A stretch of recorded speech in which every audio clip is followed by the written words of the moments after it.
Epigraphy is the study of inscriptions or epigraphs as writing. It is the science of identifying graphemes, clarifying their meanings, classifying their uses according to dates and cultural contexts, and drawing conclusions about the writing and the writers. Specifically excluded from epigraphy are the historical significance of an epigraph as a document and the artistic value of a literary composition. A person using the methods of epigraphy is called an epigrapher or epigraphist. For example, the Behistun inscription is an official document of the Achaemenid Empire engraved on native rock at a location in Iran. Epigraphists are responsible for reconstructing, translating, and dating the trilingual inscription and finding any relevant circumstances. It is the work of historians, however, to determine and interpret the events recorded by the inscription as document. Often, epigraphy and history are competences practiced by the same person. An epigraph is any sort of text from a single grapheme to a lengthy document.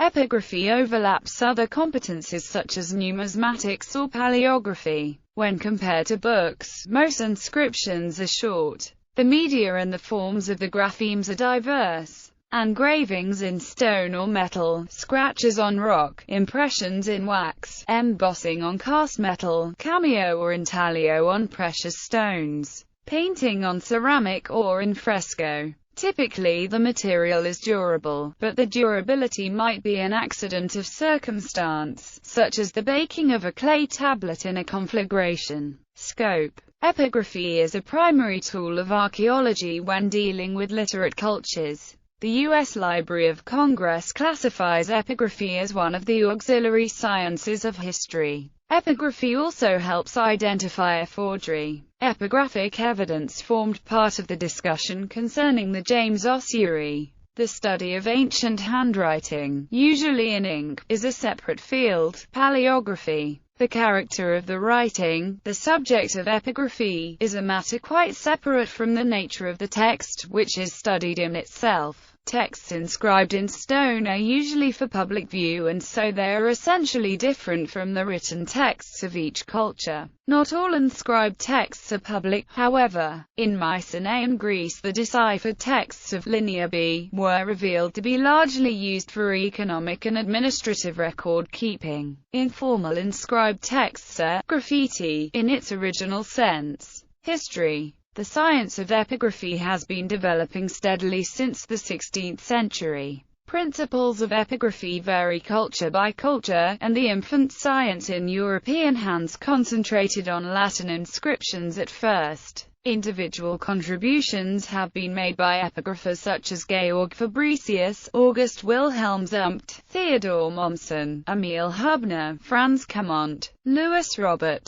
The Corpus Inscriptionum Latinarum, begun by Mommsen and other scholars, has been published in Berlin since 1863, with wartime interruptions. It is the largest and most extensive collection of Latin inscriptions. New fascicles are still produced as the recovery of inscriptions continues. The corpus is arranged geographically. All inscriptions from Rome are contained in Volume 6. This volume has the greatest number of inscriptions. Volume 6, Part 8, Fascicle 3 was just recently published. Specialists depend on such ongoing series of volumes in which newly discovered inscriptions are published, often in Latin. Not unlike the biologist's zoological record, the raw material of history. Greek epigraphy has unfolded in the hands of a different team, with different corpora. There are two. The first is Corpus Inscriptionum Graecarum, of which 4 volumes came out, again at Berlin, 1825 to 1877. This marked a first attempt at a comprehensive publication of Greek inscriptions copied from all over the Greek-speaking world.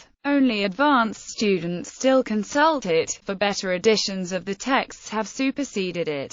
The second, modern corpus, is Inscriptiones Graecae, arranged geographically under categories, decrees, catalogues, honorary titles, funeral inscriptions, various, all presented in Latin. To preserve the international neutrality of the field of classics, Other such series include the Corpus Inscriptionum Etruscorum, Corpus Inscriptionum Crucissignatorum Terra Sancti, Corpus Inscriptionum Insularum Celticarum, Corpus Inscriptionum Maranicarum, Royal Inscriptions of Mesopotamia, and Royal Inscriptions of the Neo-Assyrian period, and so forth. Egyptian hieroglyphs were solved using the Rosetta Stone, which was a multilingual stela in Classical Greek, Demotic Egyptian and Classical Egyptian hieroglyphs. The work was done by the French scholar, Jean-François Champollion, and the British scientist Thomas Young. The interpretation of Maya hieroglyphs was lost as a result of the Spanish conquest of Central America. However, recent work by Maya epigraphers and linguists has yielded a considerable amount of information on this complex writing system.